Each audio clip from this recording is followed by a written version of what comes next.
Hi, I'm Whitney Espick, the CEO of the MIT Alumni Association, and I hope you enjoy this digital production created for alumni and friends like you. Good afternoon, everyone. Good afternoon. You got to do better than that. Good afternoon, everyone. Good afternoon. All right, that sounds like BAMIT now. Okay, good. Good. I'm John Sylvanus Wilson, Jr., and I'm pleased to help guide this conversation. Today, we feature three remarkable leaders, each of whom deepened their knowledge and sharpened their skills for a productive life in academia right here at MIT. Yeah. We have Dr. Reif from MIT, president. We have Shirley Jackson at RPI, and we have Larry Bacow at Harvard University. I have the privilege of moderating this panel of presidents because I have been a college president at Morehouse College. And for Morehouse, all right. And I, too, received a foundation of experience here at MIT by spending the first 16 years of my career here. And my very first year at MIT was both pivotal and exceedingly relevant to today's discussion. I completed my doctorate at Harvard in 1985, and shortly before my arrival here that August, MIT had surveyed a broad sample of their alumni about their undergraduate experiences. In their analysis of the findings, they noticed a unique pattern of strikingly negative responses from the Black alumni, mixed in with the thousands of others. Now, rather than ignore those responses from the Black alumni, to his credit, then President Paul Gray essentially said, we should take a closer look to see if there's anything that we can do to ensure that future African-American students come here and thrive because of MIT rather than in spite of MIT. I was tapped to conduct that more focused survey, and in 1986, we generated a report called The Racial Climate on the MIT Campus. Now, that was MIT's first formal attempt to pursue something that has come to be called inclusive excellence. Now, in today's terms, inclusive excellence is what you have when people from very different backgrounds, identities, and experiences live, learn, and work in the same environment, and everyone is well-positioned to thrive or flourish. So, inclusive excellence is when an institution intentionally ensures that the intellectual fruits of their diversity are fully harvested. And I'm talking about the policies and the practices and the culture all working together for that. Today, while many institutions do some things well, the best practices related to harvesting the intellectual fruits of diversity are dispersed, and no university has successfully converged enough of those best practices to become a recognized leader in stabilizing world-class inclusive excellence. Therefore, our aim this afternoon is to have a forthright discussion about university leadership in the quest for inclusive excellence and a better world, a theme that we are framing with just two questions. Question one is, what changes in our undergraduate experience, our undergraduate and graduate experiences might result in far more of our graduates becoming both equipped and inclined to make our nation and our world a better place? That's the first question. The second question is, more specifically, in the context of the 50-year movement to diversify American higher education, what else could we do to ensure that our students who have tended to be or feel minoritized and marginalized, and here I'm talking about women, students of color, LGBTQ, the disabled, first gens, et cetera.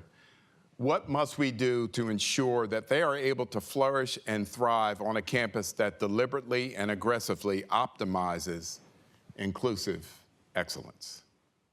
Now, for the opening segment, because each of you has spent an entire career in higher education, including a combined 38 years as chancellor or president, I want to invite you one by one to take 3 minutes to comment on what you think is the single biggest challenge in either getting your campus to be a model of inclusive excellence or to be more intentional about shaping students to make a better world.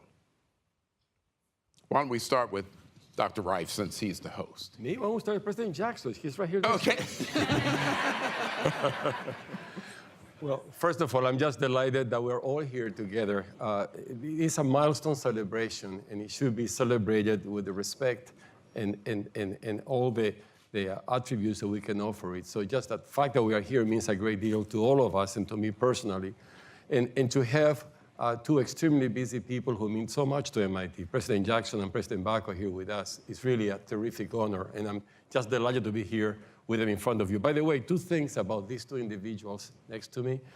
It's very rare that I'm on stage with them. My job is normally to introduce them. So I got promoted today. I'm here with them. There we go. Another point that I want to say is that I really am jealous of these 2 because they have something that I don't have. They have MIT degrees. What was the question, John? The question was, why don't you have an MIT degree? Hey, come on. No, it's all good. It's all good. Okay, the question's the biggest challenge. He's struggling to overcome this handicap. He's doing his part. You know, I think... And that's from the president of Harvard.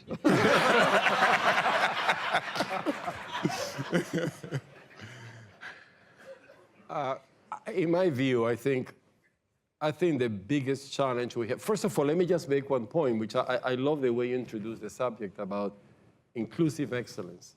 Because I think preparing our graduates for inclusive excellence and preparing our graduates to make the better world, I think is almost synonymous.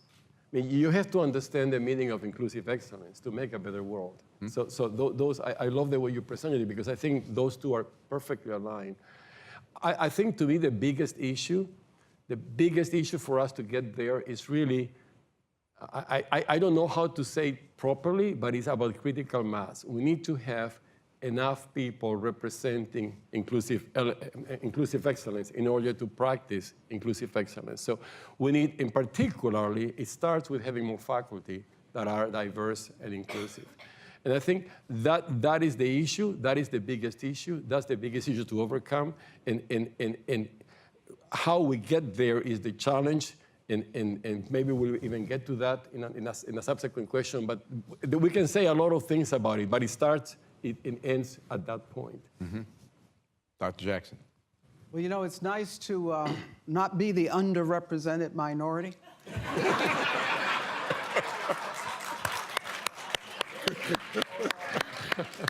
So I'm flashing my brass rat.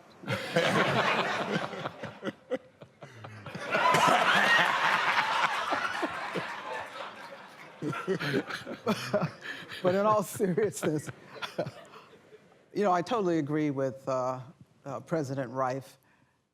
But I try to get to what I think of some of the fundamentals, and because this informs how I try to lead the university that I lead.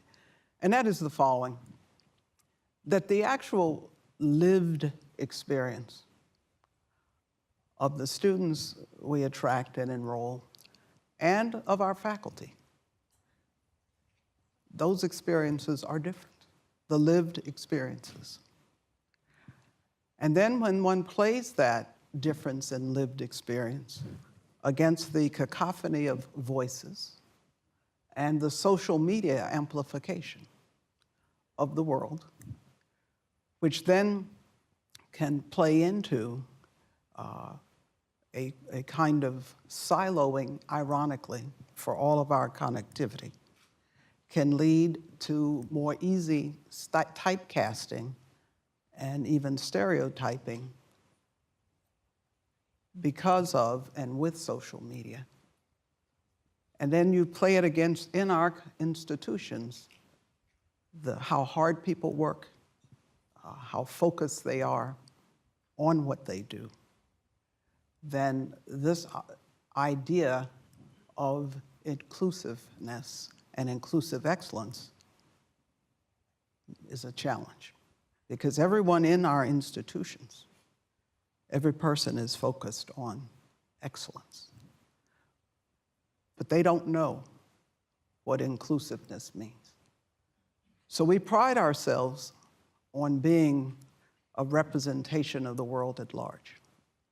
But people do come to us from different cultures, different views about different religions, races, genders, sexual identities, different legal frameworks that they have lived in.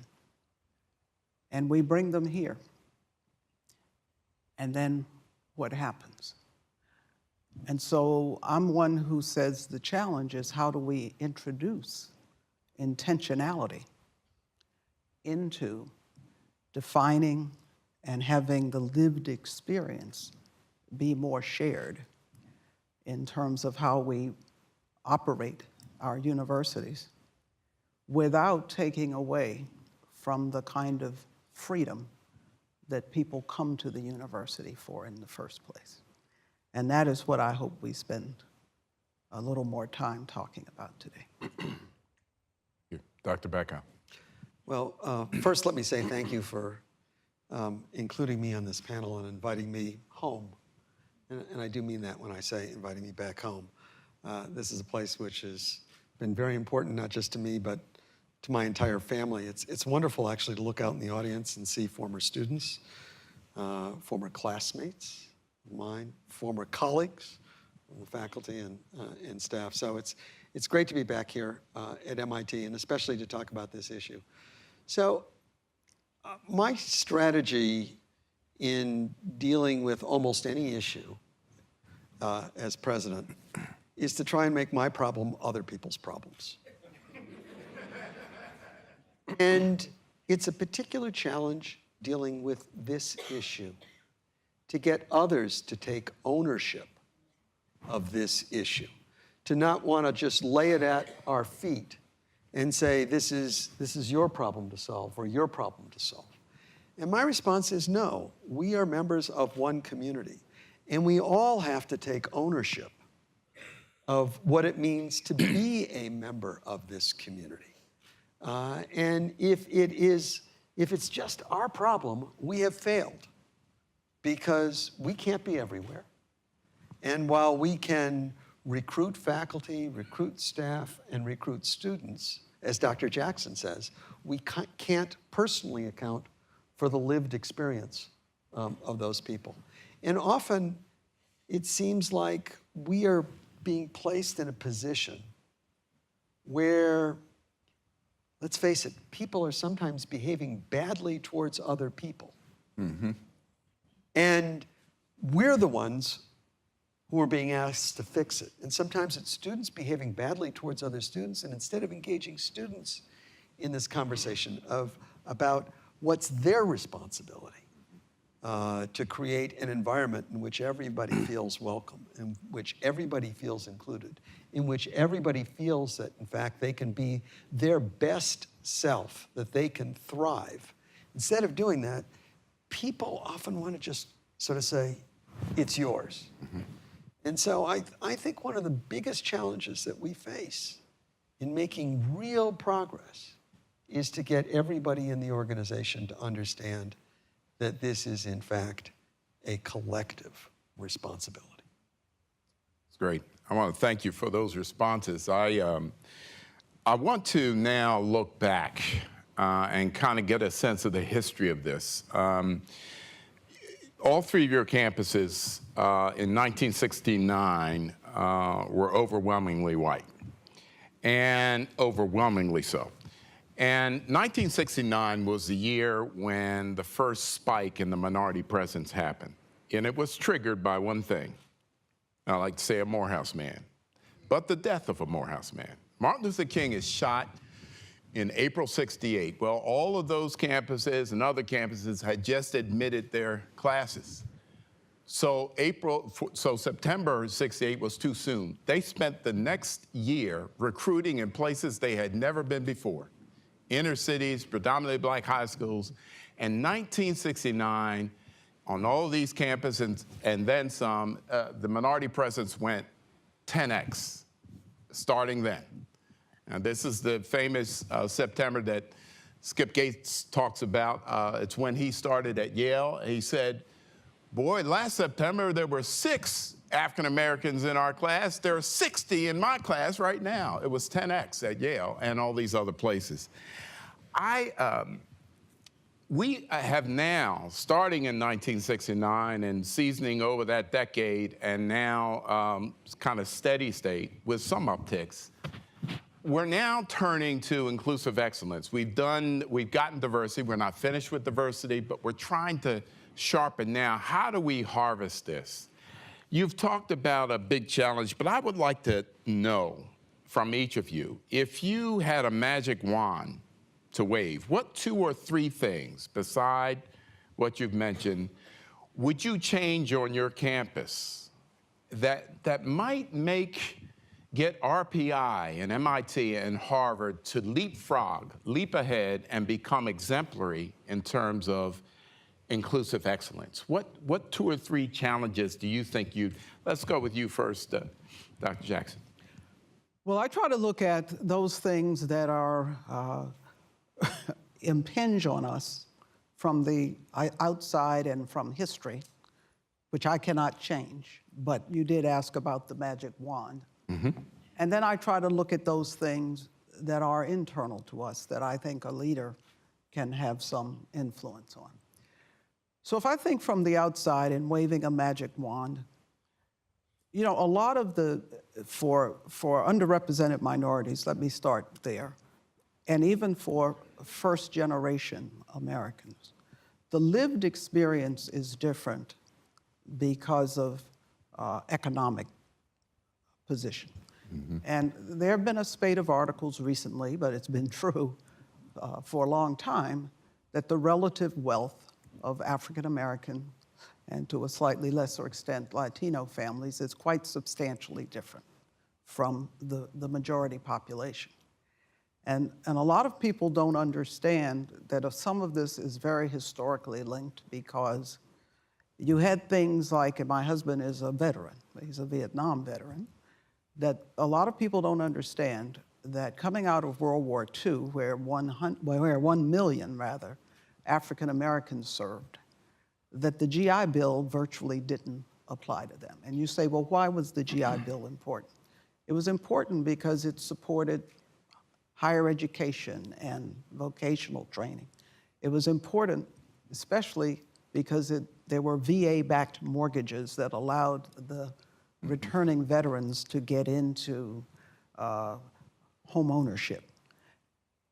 A lot of that was left to states, and there was essentially systematic exclusion of those GIs from that kind of support. In fact, in a state like New Jersey, if people looked at where there was available information of VA-backed mortgages and where there was a racial delineation, less than 1%, fewer than 1% were African American. And so these things are real because they create an intergenerational wealth disparity that carries forward to today. And so, believe it or not, we find that kind of intergenerational wealth disparity affects students in 2 ways. One is their affordability, or their families' feeling about affordability of an education like ours. But the second has to do with what their lived experience is and what they bring. But that plays against the backdrop of the lived experience of all the other students and even our faculty. So what I feel university leaders can do, because we don't want to make this a hopeless a conversation about hopelessness, is to change that lived experience. And therefore, what we do in the university to bring people together around shared goals, around common challenges that affect humankind, and to be a little more deliberate and intentional about bringing and putting people together. When people work together, they can come together.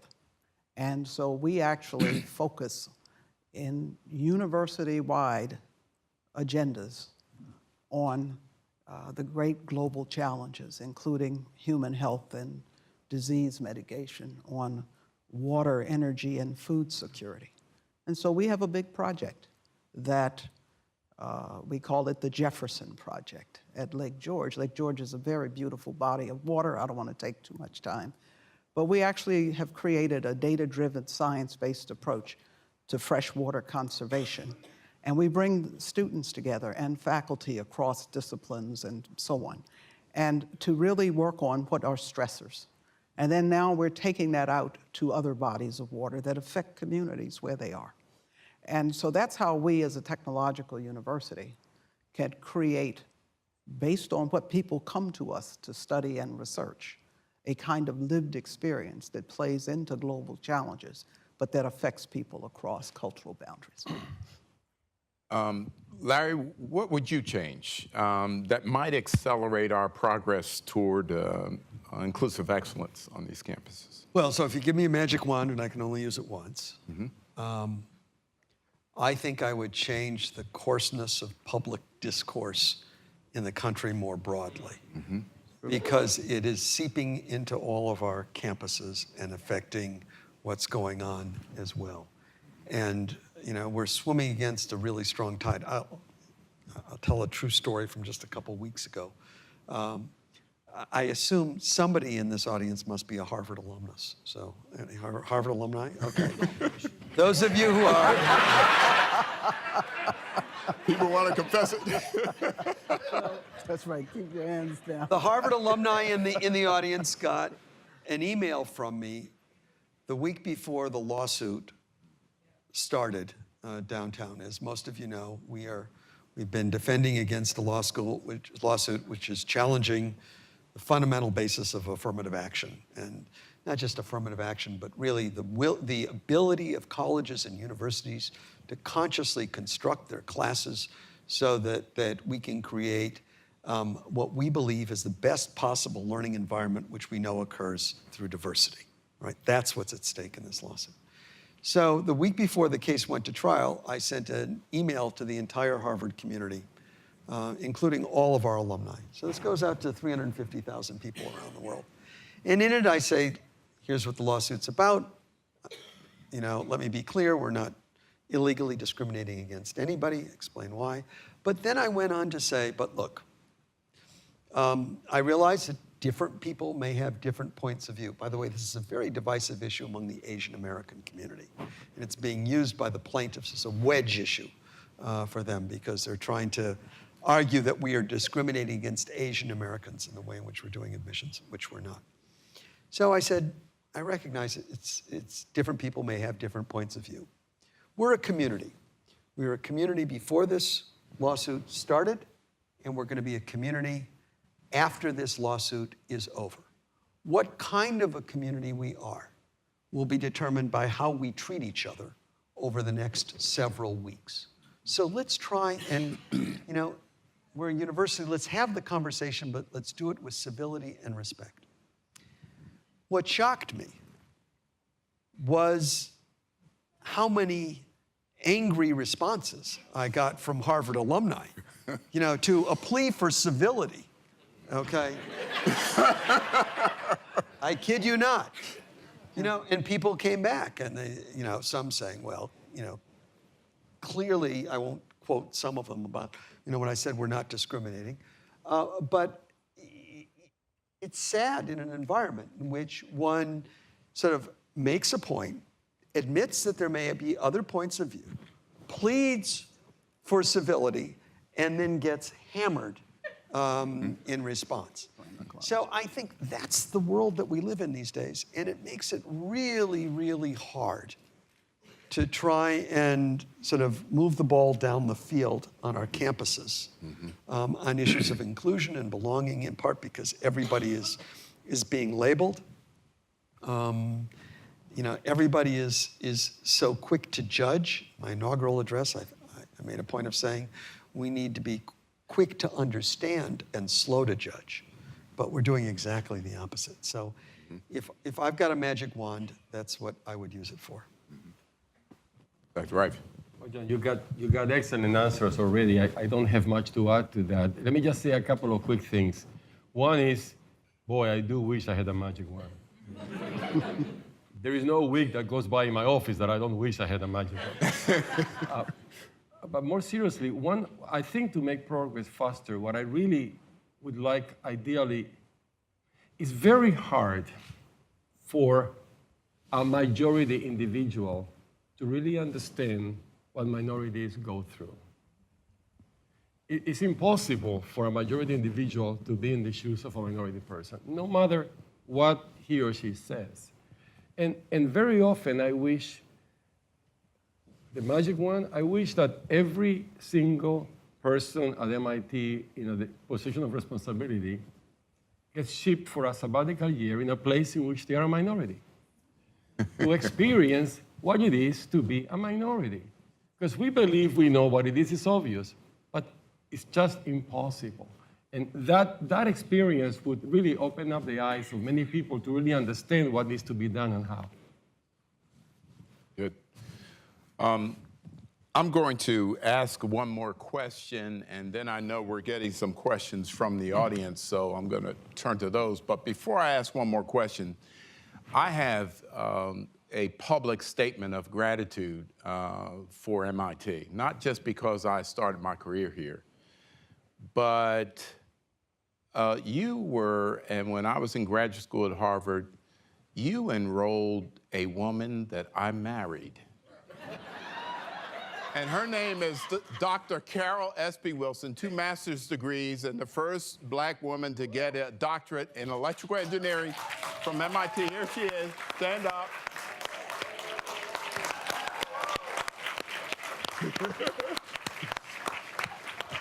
That's my wife, y'all. For the record, I also want to thank MIT because they enrolled a woman I married too. You're doing good, MIT. You're doing good. All right. And I also want to say, and I don't know if he's here, but you know, those of you, everybody is MIT here, we cannot have this discussion about diversity, inclusion, and belonging. We cannot have it unless we acknowledge one man who symbolized that for so many years. Now, I want you to know, Clarence Williams, where is he? Where is Clarence Williams? Where is Clarence Williams? Oh, he's right up here. Let's give him a hand. Woo! Woo! Woo! Thank you. Remain standing, please. I just want you to, no, Clarence, remain standing. Everybody else sit down. I just want you to know that there are so many people who have come through this institution who, while we were here and long after, we can point to you and say, if you had not been there, I would not be here. And we want to thank you for who you are.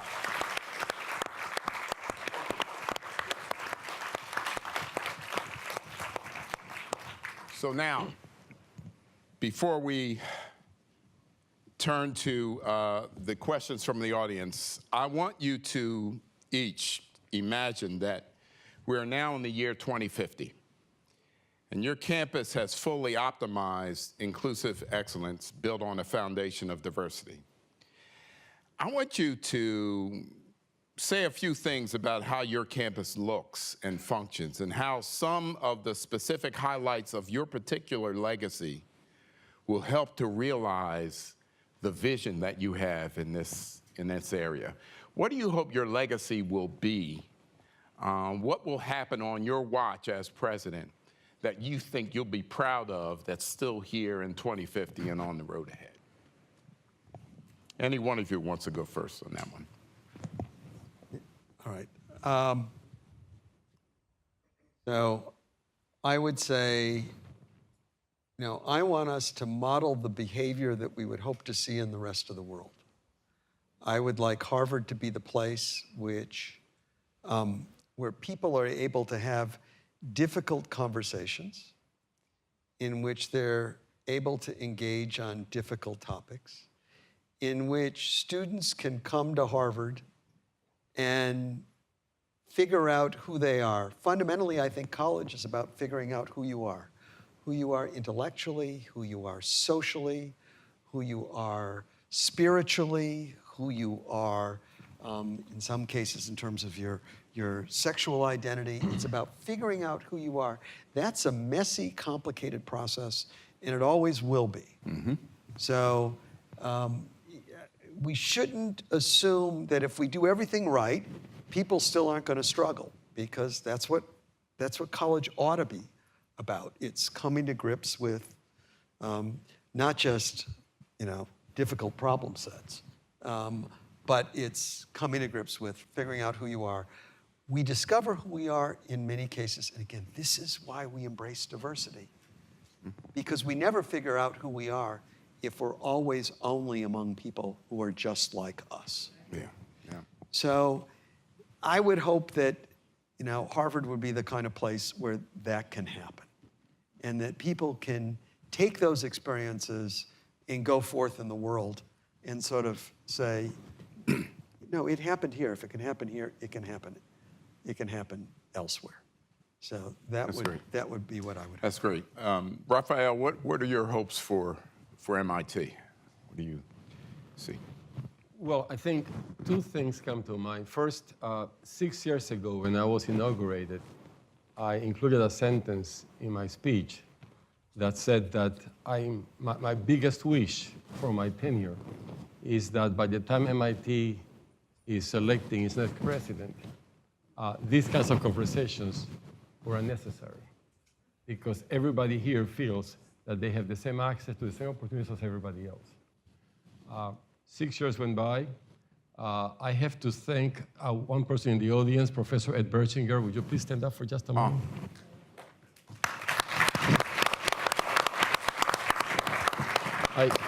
I identify Ed because he agrees with that vision, and he, for some years, was the Institute Community Equity Officer to help him with that vision. We have a long way to go. It's not going to be done, I can see, for the next 10 years or so, but I think we ought to be there. We ought to be there at a time in which you all say we have had, or we have at MIT, the same opportunities as everybody else. We don't feel different. We feel like all of us have access to the same. We don't feel that we're treated differently. We don't feel any difference. I would like to get to that point, if not by the time of my successor, way before 2050. Thank you. Dr. Jackson. So, in order for us, I was going to say a similar thing as Rafael, that we would not have to be having this kind of conversation because people would be living the experience. And for me, living the experience then says that the student body, the faculty, of course, and the staff, but the faculty is reflective of what the country and the world really are. And because we all have our heroes, and Clarence Williams is one of mine. But in the end, the heroes are us and have to be us. But in order for that to happen, and in order for the comfort and the ability to have the conversations that one wants, we have to have a makeup of the institutions that reflect what we aspire to. And that is very important. And when we look at ourselves, that we also are able to hold up those who are being held up because we have the folks who have a Nobel Prize in physics or in chemistry or in you fill in the blank. And all too often, the conversation, because it must be, is about the struggle as opposed to about the achievement. And we have many people in this room who, in their own careers and their lives, have done amazing things. But we have to spend a lot of time talking about what we're talking about because we aren't at that ideal place. And so that's what I want all of our universities to be in 2050. Good, good. Larry, yeah, another comment? Yeah, as I was just sort of reflecting a little bit more on the question, listening to both Shirley and Rafael, if I can respectfully disagree with my friend Rafael. No. I'm going to try and take you off the hook, Rafael. I honestly don't think there'll be a time where we won't be having this conversation. And I don't mean that to be a downer when I say that. But I like to distinguish between problems which are susceptible to solutions and conditions which have to be managed. And so, you know, if I break my arm, I go to the doctor, it gets set, it heals, problem solved, okay? But, you know, if I have hypertension, for example, I can manage it with diet, with exercise, with, you know, with drugs. And if I manage it properly, I can live with it. If I ignore it, it can kill me. That's a condition which needs to be managed.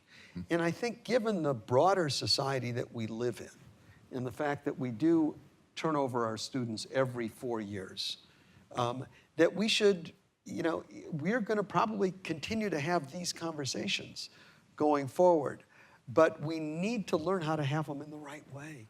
We need to learn how to have them in ways that they're productive. We need to learn how to have them in ways so that people feel like they are being given the capacity to thrive on our campus and not just struggling constantly to avoid feeling like they don't belong. So I think we need to be clear-eyed and realistic about the fact that even if we had the magic wands and could wave them over our campuses, we are still, you know, we have incoming students, staff, faculty, who all are going to constantly have to be learning as they go along. I agree, Larry, but here's the thing. If you mean by manage that we have to continually work at it and not take things for granted, I totally agree with you. That's exactly what I mean. However, I think that those conversations can evolve and progress. Radical agreement. If not just that, you know, we want people to feel good, but there has been substantive and measurable change in who participates. And I think we can't lose sight of that. And so as much as I love us to be able to have important and substantive conversations, they are more substantive if in fact people are here and if they're full participants. That's good. Yeah. John. You've lost control. Forget it, John. I just want to make a point. I have no counter-argument to what President Backhouse said. But as a matter of principle, I disagree with him.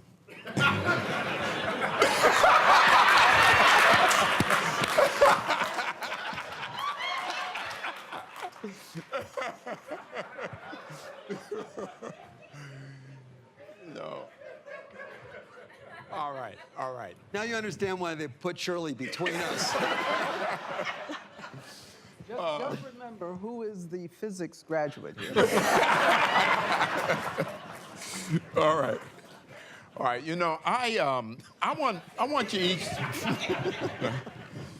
I want you each to comment though on why you're hopeful. We're in a strained context right now nationally, perhaps even broader than that. Larry has mentioned the case that could undermine, that could pull the rug out from under diversity. And there are some people who would say, what's the difference between slow progress on these issues and failure? And there might be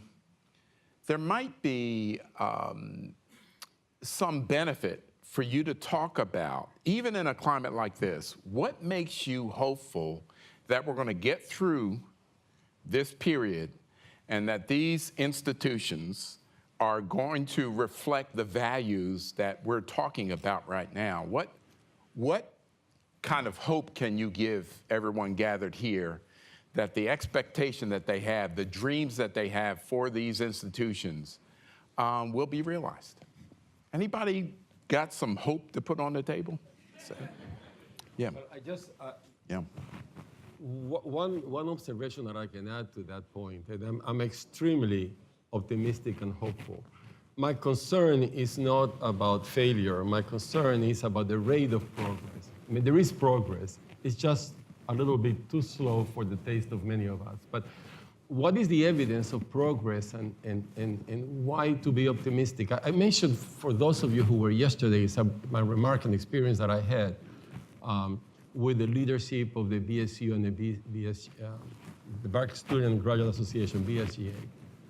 And that was 3 years ago. I was traveling, and one of those horrible events, again, African Americans and Blacks in the U.S. happened, one of the many. And that was extremely painful, and I was not on my way back. So I forget the days exactly, but let's assume that I was flying back on a Friday afternoon. I sent an email to the leadership, and I asked to meet with them that same night. And I said, I'll go to Walker, to the BSU lounge, and let's meet there. And maybe some of you are in the room. I'm trying to see if I can recognize you. So we chatted. It was a very painful moment. You can easily remember those periods, and we have had too many of those. And the students were just despondent and depressed and hopeless. And we were talking about that, and I basically asked, what do you think MIT can do to help you at this time? And they started giving me ideas and suggestions. After that, there were quite a few. I wrote a few notes, and I said, you know what, why don't you just think carefully what you want us to do? Just put your list. And then, I think it was Friday, I said, Monday, come to my office and give me a thoughtful list, because I'm just jotting down what you're telling me in real time. And they did that, and they came on Monday, and they gave me a very thoughtful list. They spent part of the weekend thinking about that. And I thought it was so thorough and so well thought out, and so well thinking about the community as a whole, not about the group of the minority, the Black students of MIT. It was about the whole community. And I thought, you know what, why don't you come and meet us all, our academic council, which are the leaders of MIT that we meet every week. Come to tell us about this. I'll introduce you. And they were willing to do, and they came. And as a result of that, there is an academic council working group that Kirk Collenbrander on the front row actually chairs. And they have been working together the way President Bacco described it. We are all into inclusive excellence. We are all knowing that that is important for MIT. This is not his problem or that problem. We're all working on this together. How do we move forward? And recommendations have been being implemented. So that ability to trust each other and to realize that we are in this together, and that's a goal that we share, and seeing the progress gives me hope that that is the way forward. Not just at MIT, I would say nationwide as well. Mm-hmm. Look, I'm the one who believes, and that's why I'm a university president, in what our young people are about. And you know, one always is, and my leadership group hears me say this all the time, you know, all of us come into the fifth act of a one-act play. And of a 10-act play. And a lot of the change, and yes, it came as part of an overall crest that peaked and really started moving after the assassination of Dr. King. But we had students here who drove the change. And I don't want that to be forgotten. Yep. And this is a Black alumni of MIT meeting. And many of those were people who were here and students in the 60s and early 70s. Right. And they were the ones who really drove a lot of this change and brought a lot of people here and changed a lot of minds. And so I see some of you in the audience. And so I want those of you who were here in the 60s and the early 70s, I want you to stand up because you are my heroes. Yeah.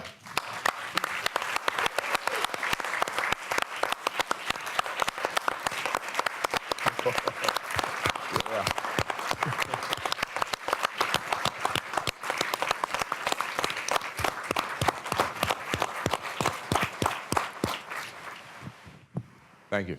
Dr. Bacow. Well, you know, I'm hopeful when I look at this room. You know, we couldn't have had this same meeting 25 years ago. I'm hopeful when I look to my right because we have an existence proof that one can go to MIT as an African-American woman and get a PhD in physics, which did not exist until Shirley Jackson came along. We have an existence proof that one could be a university president of one of the foremost institutions of science and technology in the United States. Didn't exist before. I'm hopeful because, you know, at Harvard, 4 of the 12 schools are currently headed by African-American women.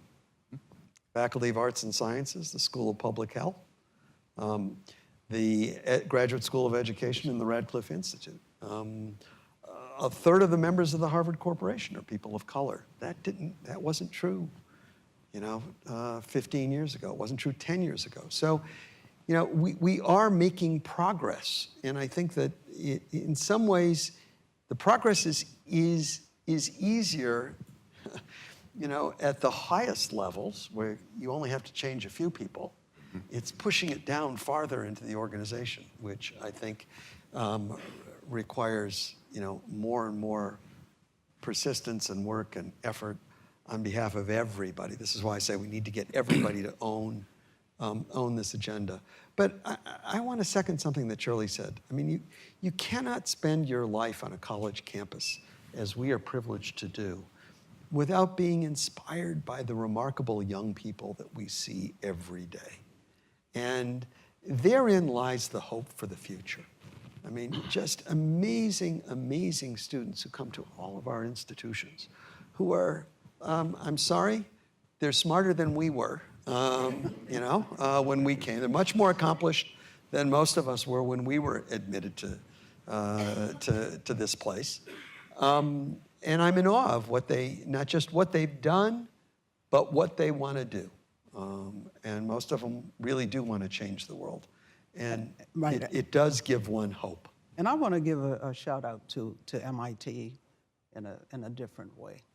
You know, we do have an African-American woman who is chair of the chemical engineering department here. We have another woman who is a full professor in that department.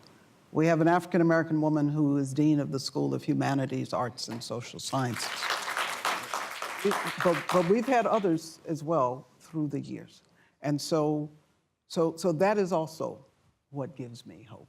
And so, you know, you lead a great institution, not just because I graduated from it. Honestly. And I'm not even going to say anything nasty about that. Well, we started a little late, so I'm going to edge about 5 minutes over. I'm going to get a few questions in from the audience. One person is asking, how have your institutions changed in their priorities on diversity in the current political climate? Anybody have any response to that? I'll speak, because in a way, the institution I lead had a lot of changeover in its leadership before I came. And so in many ways, it was coming from further back. And so our priorities really are on diversifying our faculty, on retention and graduation of our students and supporting them all the way through, academically, psychologically, and financially. Our priorities are on creating community and having people understand that, on creating opportunities for people to come together and to work together. I'm a big believer that if you sweat together, you can live together. And And so we are really focused on that and remaining true and not being afraid to articulate our fundamental values, irrespective of the storms that come, and that everybody matters. You know, everybody doesn't have to respond to this question. If you have something you really want to say, then jump in. But I want to get some more questions from. Here's one that's really interesting to me. How are you enhancing the resources at your school that are specific to the Black community? Undergrads, grads, faculty, staff. Is there any of the fundraising that is directly directed at improving the quality of life for the students, the folks of color in the community, the folks of difference? Well, anybody? You know, Skip Gates, as you know, has done a spectacular job of raising money for the Hutchins Center at Harvard. So there's been a focus and an effort there that I think has produced arguably the finest African American and African Studies department in the world, bar none. You know, with extraordinary scholarship, critical mass, and that's become a resource for the entire university. A group that honored my colleague here to my right, your left, just 2 weeks ago with the Du Bois Award. So, thank you. Yeah. Here's a specific question about MIT. Why won't MIT, or why can't MIT, I suppose, do an affirmative action push for African American faculty similar to the Shirley Jackson's late 1960s push for more Black student enrollment? Is it possible to have a special effort to bring in more faculty of color at MIT? Well, indeed, we have had an effort to push for that for years already, and I think the problem is one in which another magic wand would solve. There are, if we let departments choose faculty as they do today, they normally choose among the superstars that graduate from a few elite institutions. And if you look then at the African American that graduate from those institutions, there are a few, and there are many of us going after them. So it doesn't, and each of them will place in a good institution, but there is not enough of them to place in all our institutions. And we have to be more creative about that. And one magic wand solution that I've been arguing for a while, and I've been fundraising for that as well, it is the following. I would like to bring to MIT, and maybe we can do that together with RPI and Harvard, but I would like to bring to MIT a number. We do graduate PhDs that are in minority groups in America, in the country. We just don't graduate enough for all of us from the quote-unquote elite institutions. So why don't we bring a number of those in some visiting positions or postdoc positions or positions that they can work with the elite scientists at Harvard or MIT or RPI and work with them and then publish in places that are prestigious with the work that they do of high quality, and then they would be able to compete for those positions in elite places. The issue is we don't have enough at that level that compete at those or for those positions. So we have to increase the pipeline, and the pipeline is there. We just have to get them tested and prepared in an environment that is a little more rigorous like the ones we have, so they can be recognized. That is a dream that I have as well, and I think that's something that we probably should collectively do. Yeah. Let me ask you this, Shirley, because there's a question here about whether, you know, there's research on, they used to be called third world centers, now they're multicultural centers. And there's thinking that the kind of self-segregation on campuses, there's a debate whether it's a good thing or a bad thing. I think Chocolate City is still here, is it not? Yes. Yeah, and there's the question as to whether, you know, there's a book called Why Are All the Black Kids Seated Together in the Cafeteria? And, you know, that happened at Morehouse and it wasn't a problem. Yeah, but I'm just saying, you know, but talk, Shirley, about the tendency whether that's a good thing or a bad thing, whether we encourage it, whether we don't encourage, what do you think? Well, I think there are three things. First, you know, all of those things are valid, and all of them need to be supported. That is, that if African American students or students from any group feel they need to and want to come together for self-support, for ability to talk about certain issues, that should be supported. We do it relative to religions and other things, and so we should be able to do that. The second, though, is that it is important that minority students also learn to navigate the system and what the key success metrics are, and to be able to meet those and overcome those. And because that plays into this development of the pipeline that Rafael spoke about.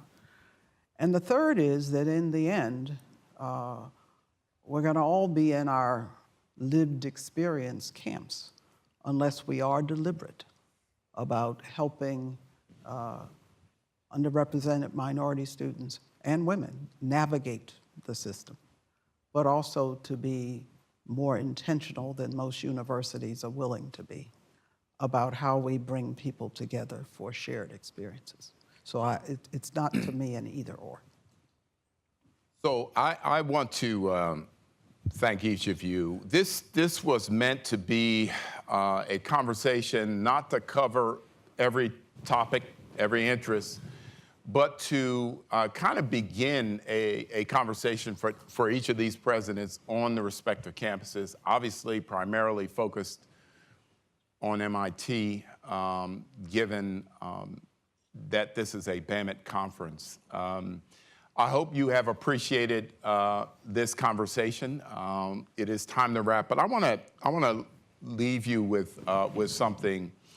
I'm here as a person who had a great experience at Morehouse College, and there is a way that I know I felt as a student at Morehouse that every student on these three campuses wants to feel, and that is the place was built for me.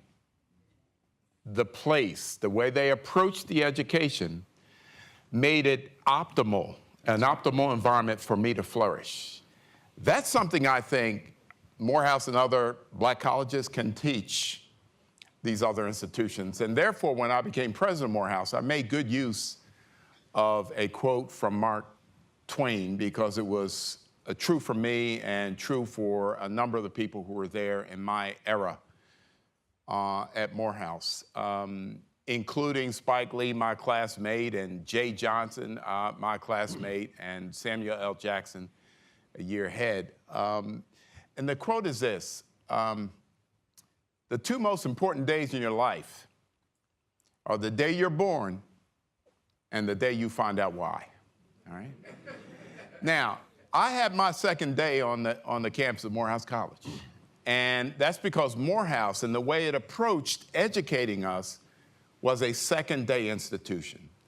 I believe MIT and RPI and Harvard can become a second-day institution for everybody they enroll. I believe that should be the goal. That's one way to frame what we do from here. How can we be a second-day institution?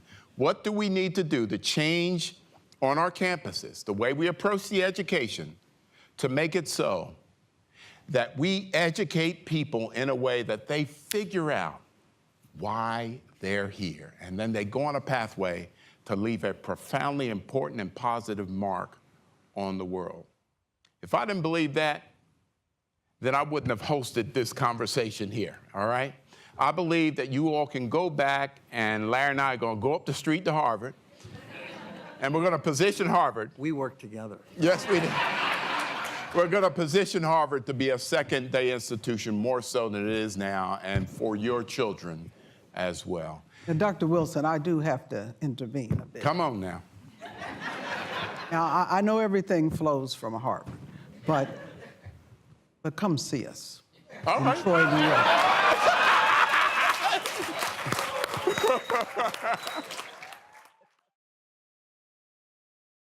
Thanks for joining us. And for more information on how to connect with the MIT Alumni Association, please visit our website.